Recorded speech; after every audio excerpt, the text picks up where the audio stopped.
June 4, 1944, Southwick House, Portsmouth. Major General Charles Gerhardt stood in the Supreme Headquarters Allied Expeditionary Force briefing room watching Eisenhower make the final decision to launch Operation Overlord. The weather was marginal, the seas were rough. The forecast showed a brief window of acceptable conditions on June 6th. Eisenhower looked around the room at his senior commanders, asked for final assessments. Most said the invasion could succeed. Gerhardt said it would fail. He didn't say this loudly, didn't make a speech. When Eisenhower's gaze reached him, Gerhardt simply stated that the 29th Infantry Division, which he commanded, would suffer catastrophic casualties attempting to assault Omaha Beach under the planned operational conditions, that the naval bombardment schedule was inadequate to suppress German defenses, that the timing of the landings, relative to the tide, would expose his men to withering fire while crossing exposed beach, that the intelligence assessments underestimated German defensive strength, that the plan, as currently designed, would fail at Omaha Beach. The room went silent. Every other senior commander had endorsed the plan, had expressed confidence, had committed to executing orders regardless of risk. Gerhardt had just told the Supreme Allied Commander, 48 hours before the largest amphibious invasion in history, that the operation would fail. Not might fail, would fail. At least at the beach where Gerhardt's division would be landing. Eisenhower asked Gerhardt what he recommended. Gerhardt said delay the invasion, extend the naval bombardment by at least 2 hours, adjust the landing schedule to account for actual beach conditions rather than theoretical optimal timing, increase air support during the critical first 30 minutes. These changes would save hundreds, possibly thousands of lives. Without them, Omaha Beach would become a slaughter. Eisenhower listened, thanked Gerhardt for his assessment, then explained that the invasion could not be delayed, that the weather window was closing, that thousands of ships were already at sea, that hundreds of thousands of men were committed to operations that could not be recalled, that the strategic window for invasion was narrow, and another delay might push the operation into summer when German defenses would be even stronger. The plan would proceed as designed. Gerhardt was dismissed from the briefing. He returned to his division, knowing that in 48 hours, his men would assault a beach that he believed was inadequately supported by the operational plan, that hundreds would die in the first minutes, that the invasion plan's assumptions about German defensive weakness were wrong, that he had warned his superiors and been overruled, that he would now have to execute an order he believed would fail. But Gerhardt wasn't predicting failure to avoid responsibility. He was predicting failure because he had studied the intelligence more carefully than anyone else, had personally reviewed reconnaissance photographs of Omaha Beach, had analyzed the German defensive positions, had calculated fields of fire, had understood that the beach was a natural killing ground, and the invasion plan didn't account for how effectively the Germans had fortified it. The plan assumed that naval bombardment and airstrikes would suppress German defenses sufficiently that landing forces would face minimal resistance reaching the seawall. This assumption was based on intelligence assessments that estimated German strength at battalion level. Gerhardt's analysis suggested division-level strength, not a few hundred defenders, thousands, in prepared positions, with interlocking fields of fire, with artillery pre-sighted on every landing zone. The Germans had turned Omaha Beach into a fortress, and the invasion plan was designed for assaulting a lightly defended position. Gerhardt had tried to communicate this before the final briefing, had submitted detailed assessments to higher command, had requested modifications to the operational plan, had been told that his concerns were noted but that the plan was locked, that changes at this stage would create cascading complications across the entire invasion force, that his division would execute the operation as designed and would receive the same support as every other landing force, no special treatment, no plan modifications, just execute orders and accomplish the mission. So Gerhardt prepared his division for what he knew was coming. He briefed his officers honestly, told them the beach would be heavily defended, that casualties would be severe, that the first waves would likely be pinned down or destroyed, that follow-on forces would have to assault through the wreckage of earlier waves, that success would require levels of courage and sacrifice beyond anything they had trained for. He didn't sugarcoat it, didn't pretend the plan was sound when he believed it was flawed. He told them the truth so they could prepare mentally for the horror they were about to experience. His officers were shaken. Some questioned whether they should appeal to higher command, whether there was any way to modify the plan. Gerhardt told them there wasn't. The decision had been made. The operation would proceed. Their job was to prepare their men for the reality of Omaha Beach, to ensure that when the landing craft dropped the ramps, soldiers understood they were entering a killing zone, that survival required moving forward under fire, that hesitation meant death, that the only way off the beach was through the German defenses. not around them. On the night of June 5th, Gerhardt walked through his division's staging areas, talked with soldiers preparing for the assault. Young men, most in their early 20s, many had never seen combat. They were scared but determined. They trusted their commanders. They believed the plan would work. Gerhardt didn't correct them, didn't undermine their confidence hours before they would need it. He just wished them luck and moved on to the next group, knowing that many of them would be dead within 24 hours. He spent that night in his quarters writing letters, not operational orders, personal letters, to the families of officers he knew would die. He didn't mail them, couldn't mail them without revealing that he expected casualties before the battle had begun. But he wrote them because he needed to acknowledge, even privately, that he was about to send men into a battle he believed was inadequately planned, that his warnings had been dismissed, that he was now complicit in executing an operation he had predicted would fail. June 6th arrived with rough seas and low clouds, exactly the conditions Gerhardt had warned would make naval bombardment less effective. The invasion fleet approached Omaha Beach in darkness. The naval guns began firing at 0550 hours. 35 minutes of bombardment. Gerhardt had requested at least 2 hours. He listened to the guns from his command ship and knew 35 minutes wouldn't be enough, wouldn't suppress the German positions he had identified in reconnaissance photos, wouldn't clear the obstacles his men would face crossing the beach. At 0630, the first wave of landing craft hit the beach. Gerhardt monitored radio traffic from his command ship. Immediately, the reports were catastrophic. Heavy fire, casualties severe, landing craft destroyed before reaching shore, men pinned down at the waterline, unable to advance, unable to retreat, trapped in a killing zone. Exactly as Gerhardt had predicted, the second wave launched, more casualties. The third wave, chaos. By 0800, Omaha Beach was a disaster. Hundreds dead, hundreds more wounded, entire units pinned down and unable to move. The carefully planned assault had collapsed into desperate survival. Men were drowning in the surf weighed down by equipment. Bodies were piling up at the waterline. The German defenses that intelligence had underestimated were slaughtering the landing force. Gerhardt requested permission to land with reserve forces. To personally take command on the beach. Higher command denied the request. Too dangerous. Division commanders didn't belong in the initial assault.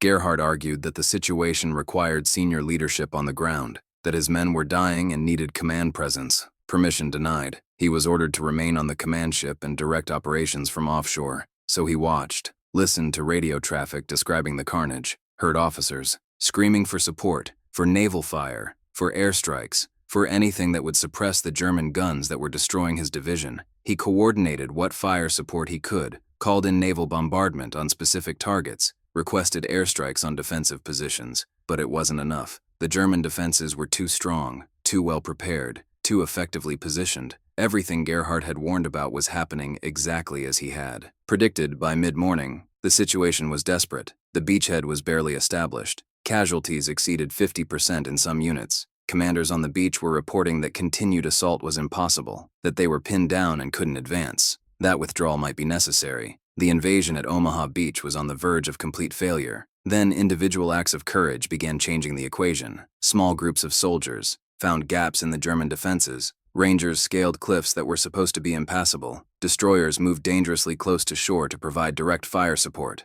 Engineers blew holes in obstacles under heavy fire. Slowly, incrementally, the landing force began moving off the beach. Not because the plan worked, but because individual soldiers and small unit leaders made impossible things possible through sheer determination. By mid-afternoon June 6th, Omaha Beach was secured. Barely. The beachhead was shallow. Casualties were staggering. The 29th Infantry Division had suffered over 2,000 casualties in the first 12 hours. Dead, wounded, missing. 20% of the division's strength gone in half a day. Exactly the catastrophic outcome Gerhardt had predicted 48 hours earlier, when he told Eisenhower the plan would fail. But the invasion succeeded. Not at Omaha, where Gerhardt's warnings had proven accurate, but at the other beaches. Utah Beach landed with minimal casualties. British and Canadian forces at Gold, Juno, and Sword established beachheads according to plan. The overall invasion succeeded despite the near failure at Omaha. Allied forces were ashore in France. The Second Front was established.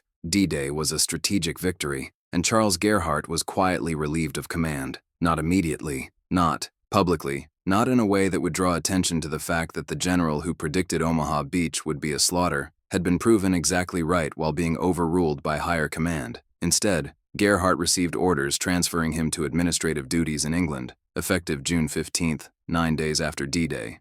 His division would remain in combat under new leadership. Gerhardt would return to staff assignments away from the front. The official explanation was that Gerhardt's expertise was needed for planning follow-on operations, that his experience with amphibious assault would be valuable in preparing future landings, that reassigning him to headquarters was a promotion, not a punishment. Nobody believed this. Division commanders weren't pulled from combat operations in the middle of campaigns because their expertise was needed elsewhere. They were pulled when higher command had lost confidence in them. But the actual reason for Gerhardt's relief wasn't lack of confidence in his tactical abilities. It was that he had been right. He had predicted failure. He had been overruled. And then his prediction had come true in the most public, most costly way possible. 2,000 casualties at Omaha Beach, bodies floating in the surf, landing craft destroyed, initial assault waves shattered. Everything Gerhardt had warned about had happened. This created an impossible situation for Allied command. They couldn't acknowledge that Gerhardt's warnings had been accurate without admitting that the operational plan had been flawed, that intelligence assessments had underestimated German defensive strength,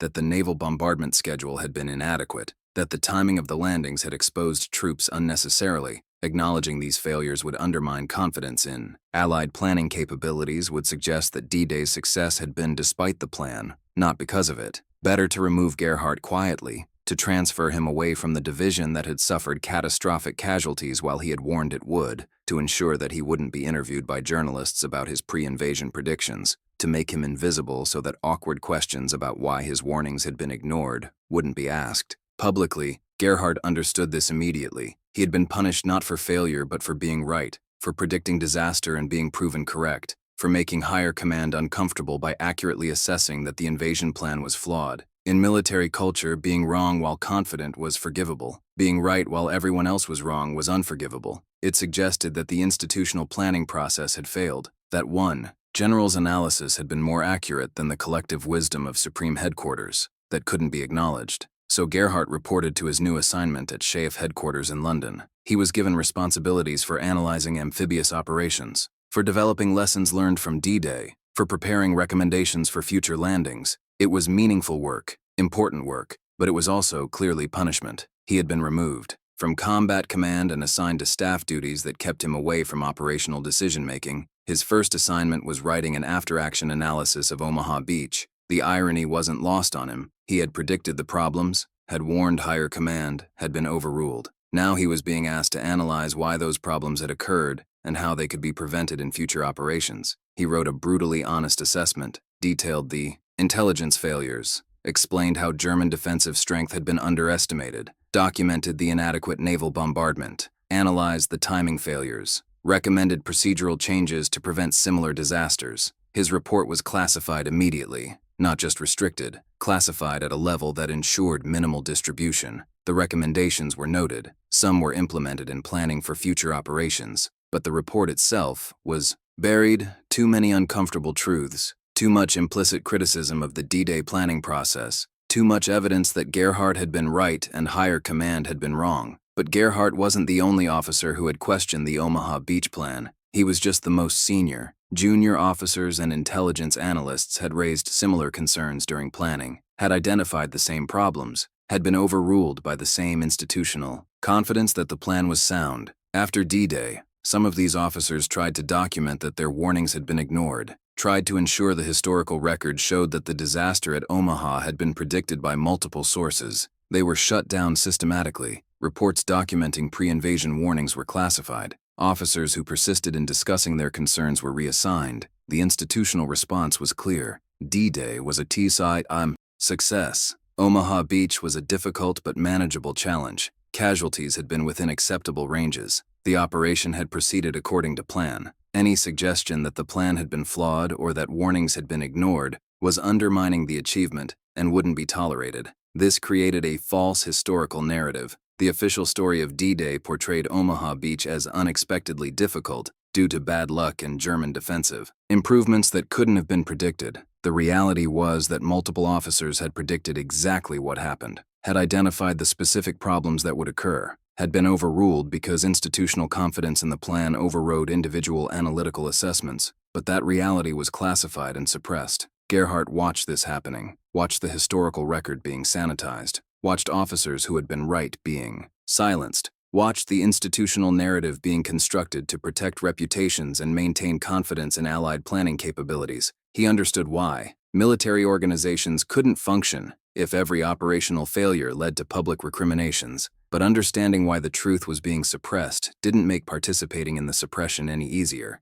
He spent the rest of 1944 analyzing operations and writing classified assessments. His work was technically excellent. His recommendations were often implemented, but he was never returned to combat command, never given another division, never allowed back into positions where his analytical abilities might again produce predictions that made higher command uncomfortable. He had proven he could see problems others missed. That ability made him too dangerous to trust with operational responsibilities. In early 1945, as the war in Europe approached its conclusion, Gerhardt requested reassignment to Pacific operations, argued that his amphibious assault expertise would be valuable in planning the invasion of Japan. His request was denied. He was told his services were essential to European theater planning. In reality, nobody wanted him analyzing invasion plans for Japan and potentially predicting another Omaha Beach. Better to keep him in Europe analyzing past operations than to let him assess future ones. The war ended in August 1945. Gerhardt returned to the United States in September. He was promoted to lieutenant general and given command of 2nd Army, a training and administrative formation.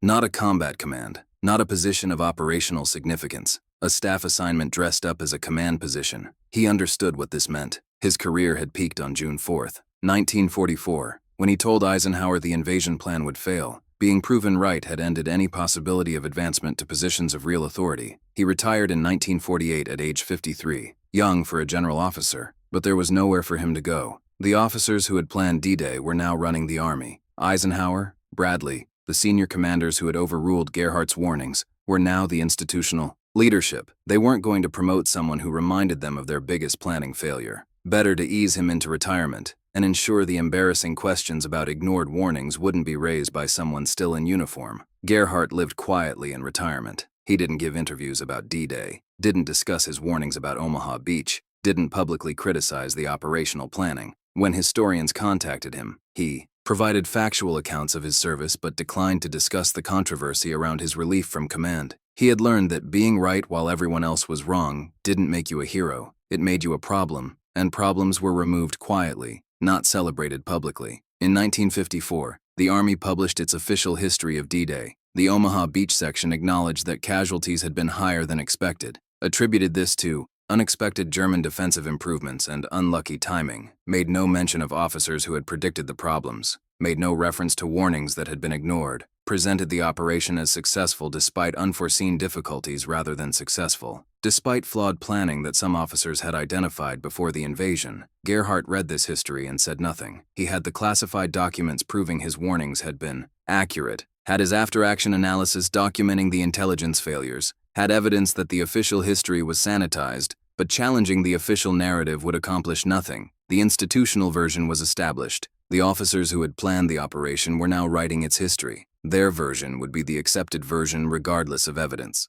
To the contrary, the truth remained classified for 30 years. In 1974, researchers were granted access to previously classified D-Day planning documents. They found Gerhardt's pre-invasion assessments, found his warnings that Omaha Beach would be heavily defended, found his requests for additional naval bombardment and adjusted timing, found documentation that his concerns had been noted and overruled, found his after-action analysis detailing exactly how his predictions had proven accurate. Academic historians began publishing articles about the ignored warnings, about how multiple officers had identified problems with the Omaha Beach plan, about how institutional confidence had overridden analytical caution, about how the disaster that killed 2,000 Americans on June 6 had been predicted by officers whose warnings had been dismissed. Gerhardt's name appeared in these academic papers as the most senior officer who had questioned the plan. By the time historians were documenting Gerhardt's warnings, he was 79 years old, living in Virginia, retired for nearly 30 years.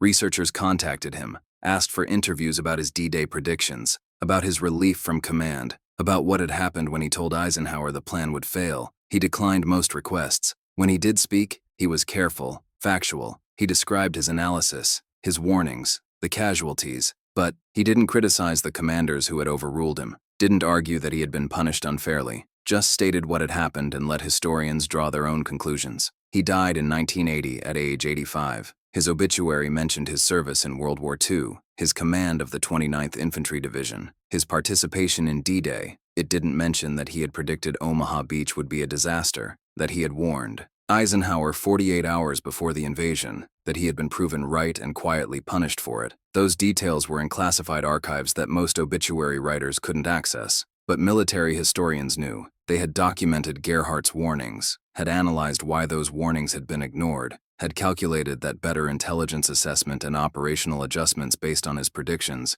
could have reduced Omaha Beach casualties by 40 to 60%, perhaps 800 to 1,200 lives saved if the plan had been modified according to his recommendations. The math was imprecise, but the pattern was clear. Gerhardt had been right. Acting on his warnings could have prevented deaths. His warnings had been dismissed. Those deaths had occurred. The broader analysis revealed systemic problems in how military institutions processed dissenting assessments. D-Day. Planning had involved thousands of personnel, hundreds of intelligence analysts, dozens of operational planners. The planning process was designed to be comprehensive, to consider multiple perspectives, to produce optimal solutions through institutional collaboration. But that process had a fatal flaw. It rewarded consensus and punished dissent. Officers who questioned the plan were seen as lacking confidence, as undermining team cohesion, as prioritizing individual analysis over collective wisdom. This created pressure to conform, to accept the institutional consensus even when individual analysis suggested problems.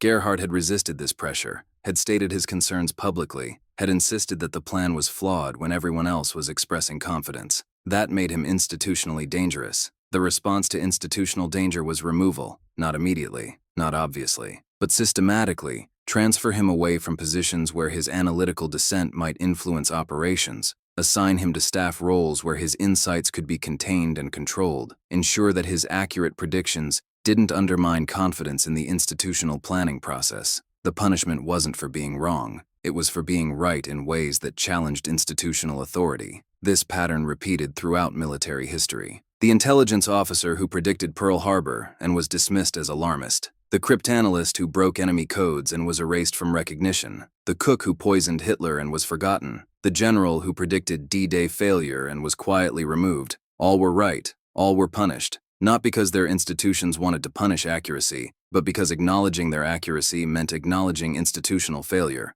The cost of this pattern was measured in lives. The 1,000 Americans who might have survived Omaha Beach if Gerhardt's warnings had been acted on, the thousands who died at Pearl Harbor after warnings were filed as madness, the hundreds of thousands murdered in the Holocaust while testimony about genocide was dismissed as exaggeration. Every time institutions prioritized comfortable consensus over uncomfortable accuracy, people died. Gerhardt understood this. Better than most, he had experienced both sides, had been the officer providing uncomfortable analysis, had been the commander forced to execute flawed plans, had watched men die because institutional processes couldn't accommodate dissenting assessments, had been punished for being right, had carried that knowledge for 36 years, until historians finally documented what he had known since June 6, 1944. The declassified documents revealed something else. Gerhardt hadn't been the only senior officer questioning the Omaha Beach plan. At least 3 other division and regimental commanders had expressed concerns during planning, had identified the same intelligence gaps, had requested the same operational adjustments. All had been overruled. All had been told the plan was sound. All had watched their predictions come true on June 6th. None had been publicly acknowledged. This suggested the problem wasn't individual analytical failure by planning staff. It was systematic institutional bias toward optimistic assessments. Planning staffs were under pressure to produce executable plans within tight timelines. Identifying problems meant delays. Requesting additional resources meant competing for limited assets. Acknowledging intelligence gaps meant admitting uncertainty. Easier to proceed with confidence than to acknowledge limitations. Easier to assume success than to prepare for failure. Gerhardt's warnings had threatened this institutional confidence, had suggested that the carefully crafted plan was inadequate, that more time, more resources, more preparation were needed. Accepting his assessment would have meant delaying the invasion or accepting higher risk. Both options were institutionally unacceptable, so the warnings were noted and dismissed. The plan proceeded, the casualties occurred, and the officers who had warned were removed to prevent uncomfortable questions about why their warnings had been ignored. The final irony was that Gerhardt's predictions had actually understated the problem. He had calculated that Omaha Beach casualties would be severe. The actual casualties exceeded even his pessimistic estimates. He had been right that the plan was flawed. He had been too conservative in predicting how badly it would fail. If anything, his warnings should have been taken more seriously. Instead, they had been dismissed as excessive caution. Modern military historians studying D-Day planning use Gerhardt's case as a teaching example, not about amphibious assault tactics, about organizational decision-making, about how institutions process dissenting analysis, about the cost of prioritizing consensus over accuracy. His warnings are presented to military students with a question: if you were the planning officer who received this assessment, what would you do? The correct answer isn't obvious. Acknowledging the warning means delaying operations or accepting higher risk. Dismissing the warning means potential casualties.